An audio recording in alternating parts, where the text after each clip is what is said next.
Hello dear my friend, welcome back to my channel. আজ আমরা দেখাবো দুবাইয়ের ফ্যাশন মার্কেটটা কীরকম।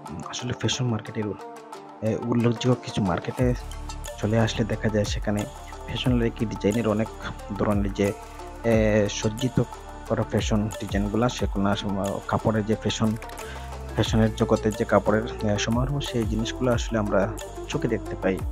তো লেটস গো আমরা দেখি আসলে দুবাইয়ের মার্কেটগুলা কিভাবে সজ্জিত করা বা ফ্যাশন শো মার্কেটগুলা কিভাবে করা হয়, ঠিক আছে? তো আসলে এটা হচ্ছে একটা শপ, এটা হচ্ছে একটা নরমাল শপ। দুবাইয়ের অত্যাধুনিকভাবে সাজানো।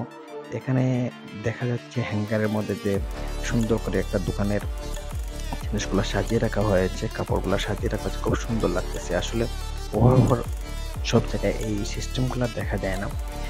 তো এখানে একটা দোকান তৈরি করার পর সুন্দরভাবে, যত সুন্দরভাবে আপনি ডিসপ্লে করবেন তত সুন্দরভাবে এটা ফুটিয়ে উঠবে আপনার কাছে।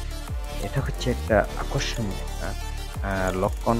তো মানুষের কাছে যত সুন্দরভাবে ফুটিয়ে তুলবেন জিনিসটা তত বেশি ভালো লাগবে। তো এটা হচ্ছে দোকানের ভিতরে আমরা প্রবেশ করলাম, জেন্টস আইটেম থেকে শুরু করে এটা আরো বিভিন্ন দিক দেখাচ্ছে। আপনি শার্ট, প্যান্ট, এভরিথিং, ট্রাউজার, আম তো সব ধরনের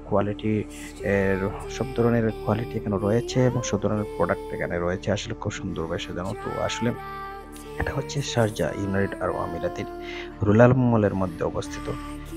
স্লোপ, দোকানটার নাম হচ্ছে স্লোপ। তো সেই দোকানে আমরা এসেছি জিনিসটা দেখার জন্য। এখানে কিন্তু খুব ভালো, ভালো কাপড় বা বিভিন্ন ধরনের পাওয়া যায় বিধায় আমি এখানে চলে আসলাম, এখানে একটু ভিজিট করার জন্য যে এখানকার কাপড়ের মান বা এখানকার কিভাবে সুন্দর করে একটা দোকান সাজানো যায় বা এই জিনিসগুলো আসলে তুলে ধরার জন্য। কিভাবে আপনারা হচ্ছে যদি কোনো একটা শপ দিতে চান যেকোনো প্রান্তে বা পৃথিবীর যেকোনো প্রান্তে যদি একটা শপ দিতে চান, তাহলে এইরকম শপটা যদি সাজান তাহলে খুব সুন্দরভাবে সেটা ফুটিয়ে উঠবে, মানুষের কাছে কাস্টমাইজ করতে পারবেন। তো আসলে কাস্টমাইজ করার জন্য আপনার যে জিনিসটা করবেন সেটা প্রথমত লক্ষ্য করবেন যে আপনি কাস্টমারের কাছে কোন জিনিসটা লক্ষণীয়। মেইন জিনিসটা হচ্ছে আপনি ডিসপ্লে করবেন, যে ডিসপ্লের মধ্যে ফুটে উঠবে আপনার দোকানের সম্পূর্ণ রূপ।